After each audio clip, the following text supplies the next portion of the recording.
Okay, so my name's Mickey McCool, as Paige just said, and this is Kaylee and Lily. And I am just thinking back to 2001, which was my first conference, and my daughter Ellie was then about 4.5 years old. She had just been diagnosed, and I was scared to death to have another baby. And that conference was so powerful, and all the information I got was amazing, but nothing was as powerful at that conference as the Sibling Panel. And that conference was over Memorial Day in 2001, and I got pregnant with my son with full confidence, I think, first week of June. So, and that was all because of this. So, anyway, so I'm glad you're here. So, too much information, probably. Yeah, maybe I should have thought that out before I spoke. But anyway, so I'm going to first just hand the microphone over to Kaylee. Okay, Kaylee, I want you to tell me your name, and then Lily, I'm going to have you do it, and then tell me your sister. You have a sister, right? Not a brother? Okay. Still, old habits die hard. I still use girls. And how old she is, okay? Hi, I'm Kaylee Utley. My sister is Samantha Utley. She is 9 now.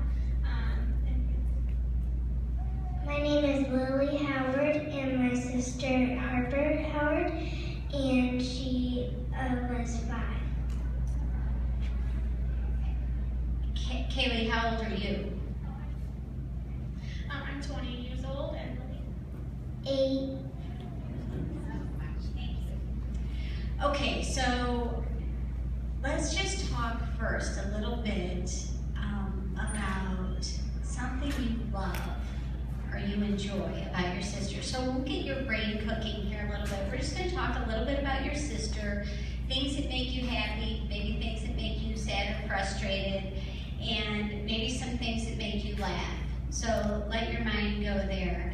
And would you just start off by sharing something about your sister that you love, something that's great about having a sister with Rett syndrome? Well, my sister actually has CDKL5, but one of my favorite things about Samantha, and we're really lucky that she does this, but she's very cuddly and she's very smiley, and that's rare with girls either with Rett syndrome or with CDKL5. And it's really special because she'll walk up and she'll just hug you or anything like that. I liked Harper because she would always play with toys with me, and she would smile at me when I do something funny. Okay, so another old habit that dies hard is thinking all in terms of Rett syndrome. So, sorry about that. Yeah. Now let's talk about something that might be kind of hard or difficult just in your life when you think about what it's like to have a sister with a disability. Well, we've had a pretty, I wouldn't say easy time with Samantha, but she's been a blessing to our family, and honestly, one of the hardest things with me lately is, oh my goodness, she's getting bigger, and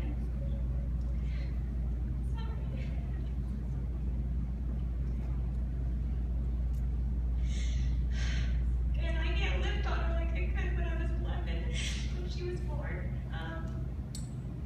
And I feel like I can't take care of her as easily. I mean, my mom's fabulous. She can lift on her and carry her and all kinds of stuff. But when I come home from school and she's grown like 20 pounds in the last couple of months, it's difficult. But thank you. But really, we haven't. I mean, there are challenges with having her, but really, there's nothing that just. She's really happy most of the time. And I know that might not be the most common thing, but when she hasn't had a seizure, or when she's having a good day, she's fabulous. Some of y'all have probably seen her in the hall. She bounces and yells and screams and giggles and things like that when I'm walking her. And I'm just hoping she doesn't have a seizure in the next couple of days, so she'll stay happy. But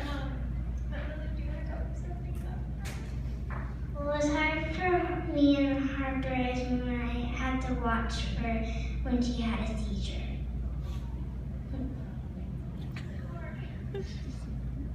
Okay, so thank you. And don't let those, don't worry about having tears. We all do. And that's holy water.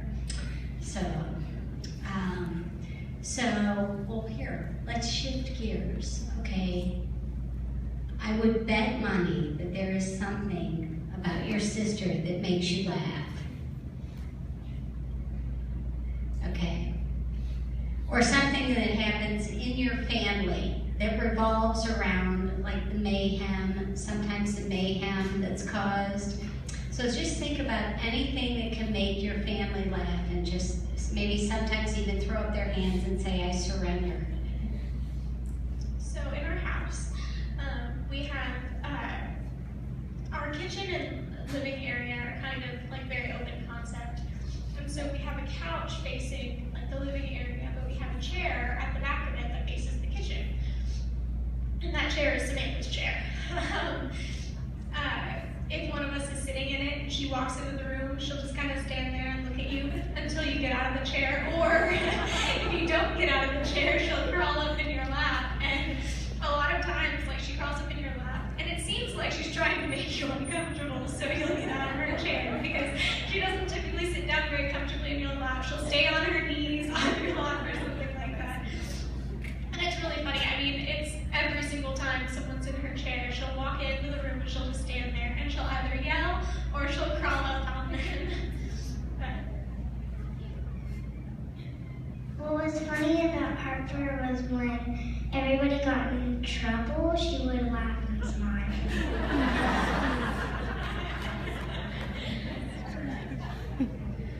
Okay, so I think the last one, and this one might be a little bit harder for you, Lily, but how has your sister inspired you? And maybe even, do you ever think about what you may want to do when you are older?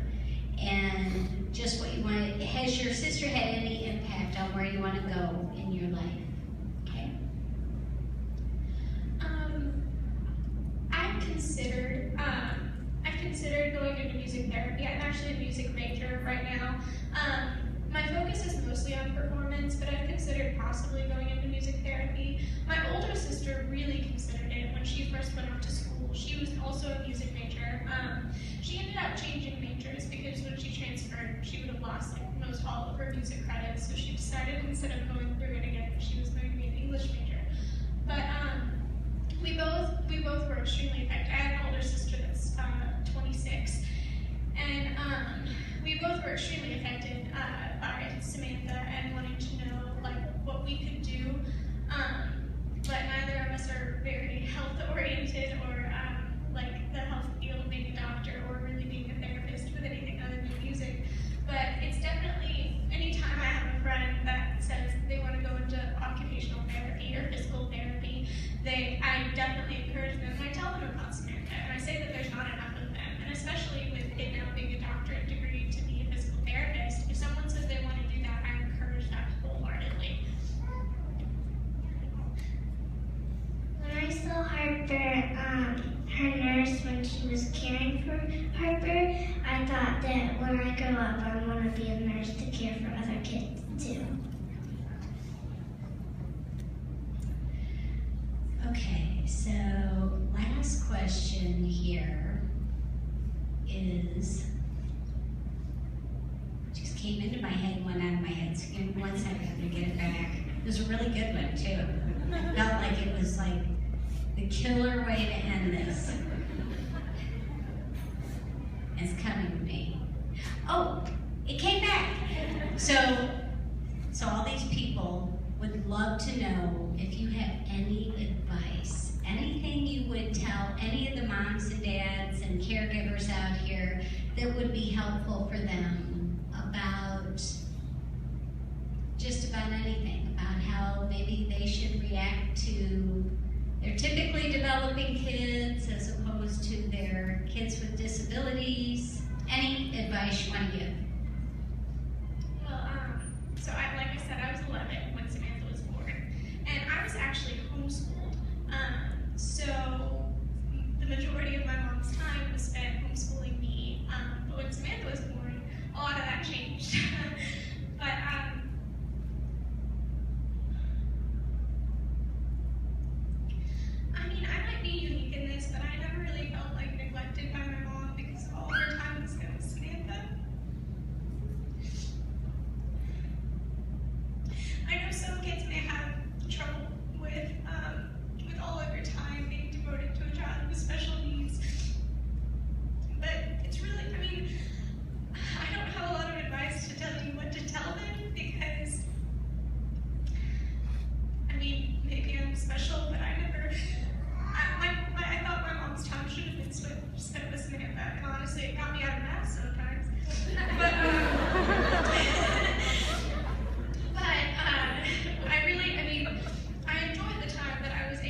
Before Harper was born, I always went to school, but when she was born, I couldn't go to school because she would get sick.